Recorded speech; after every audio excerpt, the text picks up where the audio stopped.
Hai, hello, salam sejahtera Malaysia. Saudara-saudara, tuan-tuan dan puan yang saya amat hormati. Dengarkan berita dan dengarkan video ini baik-baik. Ini adalah satu berita berkaitan dengan penggunaan dana kerajaan oleh Perdana Menteri Anwar Ibrahim.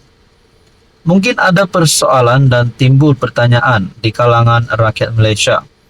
Bagaimana perjalanan keuangan, penggunaan dana semasa Anwar Ibrahim membuat lawatan rasmi ke luar negara. Sudah pasti itu adalah pekerjaan Perdana Menteri untuk mendapatkan ataupun untuk menarik pelabur-pelabur masuk ke Malaysia. Namun rupanya ada saja cara daripada kepimpinan yang memusuhi Anwar untuk menjatuhkan Anwar. Sampai bekas Perdana Menteri Muhyiddin Yassin berkata, SPRM wajar siasat tajaan lawatan PM. Adakah di sini SPRM digesa oleh Muhyiddin agar menyiasat Anwar Ibrahim? Adakah Anwar Ibrahim menyeleweng dana kerajaan? Adakah Anwar Ibrahim dan kroni serta keluarga sedang melakukan salah guna kuasa, sedang seleweng dana kerajaan? Nah, saudara-saudara, berkaitan dengan ini, apa relevan Muhyiddin untuk membuat kenyataan begini? Itu pertanyaan saya. Kita teruskan di dalam artikel daripada Sinar Harian berkata, SPRM digesa menyiasat penajaan perjalanan dan kos lawatan Perdana Menteri Datuk Seri Anwar Ibrahim ke 5 buah negara baru-baru ini. Bekas Perdana Menteri Tan Sri Muhyiddin berkata, pengakuan Perdana Menteri itu menimbulkan kesangsian rakyat tentang kelemahan tata kelola kerajaan. Menurutnya, ini termasuk kemungkinan berlakunya perbuatan memberi dan menerima suapan yang merupakan suatu kesalahan di bawah Akta SPRM 2009 dan Kanun Keseksaan. Perdana Menteri memberitahu penjawat awam bahawa lawatan mereka ke luar negara tidak boleh ditaja oleh syarikat swasta. Ini kononnya demi tata kelola yang baik. Ini bukan sekali insiden cakap tidak serupa bikin berlaku. Ia sudah berlaku berkali-kali. Apa sudah jadi dengan Perdana Menteri? Katanya dalam kenyataan. Jelasnya insiden yang berlaku sudah tentu menyebabkan rakyat kurang percaya terhadap Perdana Menteri. Dan berkaitan dengan isu ini, Menteri Komunikasi Fahmi Fadzil telah membuat satu kenyataan melalui perkongsian Malaysia Kini, RM 1.66 juta untuk lawatan PM ke luar negara. Jimat RM 900K. Ini barulah yang nak didengar oleh rakyat Malaysia dan perlu difahami oleh rakyat Malaysia. Rupanya lawatan Anwar ke luar negara, rupanya jimat sehingga RM 900.000. Menurut kenyataan daripada Menteri Komunikasi, kerajaan hanya membayar RM 1.66 juta atau 27% kos lawatan rasmi Perdana Menteri Anwar Ibrahim ke 5 buah negara berbanding kos sebenar RM 6.162 juta. Selebihnya RM 4.5 juta atau 73%, kata juru cakap Kerajaan Fahmi Fadzil, ditanggung oleh syarikat yang terlibat. Kalau dah Fahmi Fadzil kata begini, apa pula komen daripada kepimpinan pembangkang, terutamanya Muhyiddin Yassin? Saudara-saudara, apa komen anda? Halo semua, salam sejahtera Malaysia. Saudara-saudara yang saya amat hormati, tuan-tuan dan puan. Rupanya ada saja cara musuh politik Anwar Ibrahim untuk menjatuhkan Anwar. Antaranya dengan menyerang Anwar di media sosial. Bila ada saja isu sedikit tentang Anwar Ibrahim, disitulah berduyun-duyun musuh politik Anwar Ibrahim nak jatuhkan Anwar, nak serang Anwar. Baru-baru ini Muhyiddin Yassin menggesa ataupun Muhyiddin Yassin dalam satu kenyataan SPRM wajar siasat tajaan lawatan PM. Nah, berkaitan dengan Anwar Ibrahim yang mempunyai usaha untuk tidak mengambil gaji supaya meringankan beban sedikit sebanyak beban kerajaan. Tapi bila Anwar lakukan ini, ada saja pula bunyi-bunyi yang sumbang untuk menjatuhkan Anwar, untuk menyerang Anwar Ibrahim. Tapi ini kenyataan Anwar yang pasti mengejutkan seluruh ahli parlimen, termasuk terutamanya ahli parlimen daripada kepimpinan pembangkang Perikatan Nasional. Disindir tak ambil gaji PM, saya dan Azizah ada allowance MP, kata Anwar. Perdana Menteri Anwar Ibrahim membidas pihak yang menyindir keputusannya untuk tidak mengambil gaji sebagai Perdana Menteri. Menjawab kritikan yang tindakan itu adalah wayang politik, Anwar berkata dia masih menerima allowance sebagai ahli parlimen Tambun. Bila saya kata saya tak ambil gaji, kena sindir. Tapi allowance MP saya ambil. Azizah, ahli parlimen Bandar Tun Razak, Wan Azizah Wan Ismail pun ada allowance. Jadi bila campur kedua-dua allowance, okeylah, saya tak miskin.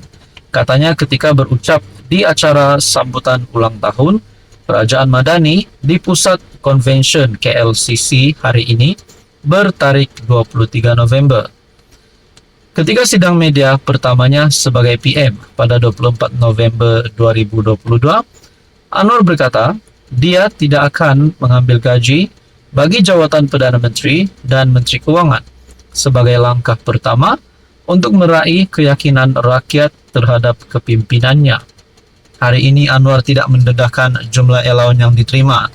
Namun sebelum ini, Malaysia Kini melaporkan seorang ahli parlimen boleh menerima sekurang-kurangnya RM25.700 sebagai allowance tetap bulanan, termasuk 16.000 allowance asas bulanan dan allowance tetap lain seperti hiburan dan petrol. Sementara itu, Anwar menegaskan kerajaan telah membuat pengorbanan bagi memastikan kesaksamaan, termasuk pengurangan 20% gaji menteri, manakala gaji penjawat awam dinaikkan baru-baru ini. Saudara-saudara, berkaitan dengan ini, apa komen Anda? Hai, hello, salam sejahtera Malaysia. Selamat datang ke channel Fels Lifestyle. Terima kasih kerana terus setia dan bersama di dalam channel ini. Saudara-saudara, tuan-tuan dan puan-puan yang saya amat hormati. Rupanya berkaitan dengan skandal rasuah di Malaysia ini, selain daripada kita dikejutkan dengan satu skandal baharu di Sabah, rupanya bukan sahaja di Sabah ada berlaku kes rasuah. Bahkan di seluruh Malaysia kita mendengar banyak saja berkaitan dengan kegiatan rasuah ini. Bahkan beberapa nama pemimpin besar, kenamaan politik yang terlibat dengan rasuah. Nah, saudara-saudara, sudah pasti antara yang menjadi tumpuan adalah tindakan-tindakan SPRM untuk menangani kes dan isu rasuah di negara ini. Saudara-saudara, setelah kita digemparkan dengan skandal rasuah di Sabah, ini satu lagi tulisan terbaru daripada Syabuddin Husin.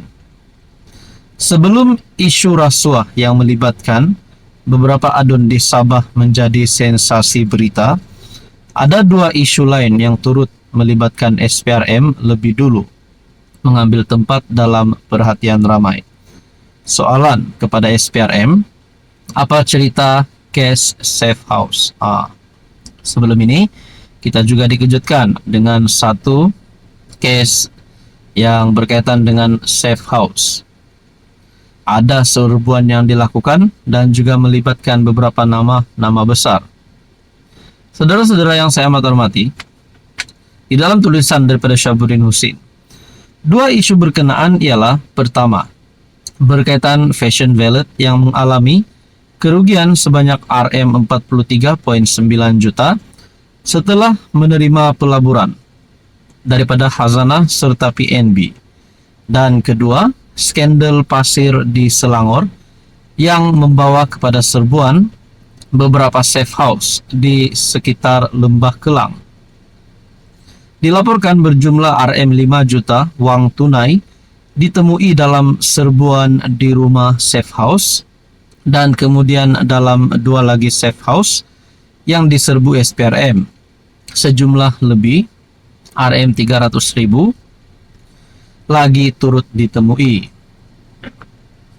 Dikatakan dalam beberapa laporan berita, skandal pasir itu adalah melibatkan ahli berpolitik di Selangor dalam case Fashion Wallet. Seiring dengan pasangan suami istri, pemilik syarikat itu sudah 5-6 kali dipanggil menghadap SPRM. Agensi penguat kuasa rasuah itu menyatakan hasil siasatan dijangka akan siap dalam tempo 2 minggu lagi.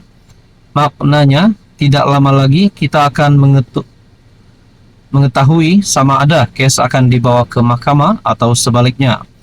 Tetapi dalam skandal pasir yang dikatakan melibatkan ahli politik berpengaruh di Selangor dan penemuan uang tunai dalam safe house, setakat ini semacam ianya senyap begitu saja.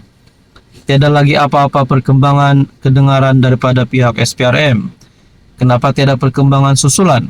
Sedangkan ahli politik berpengaruh yang dikatakan terlibat itu sudah dikenal pasti. Selain uang tunai, lebih Rm 5 juta ditemui dan dirampas oleh SPRM. Apa hasil siasatan SPRM dalam kes berkenaan? Ada kes atau tiada kes?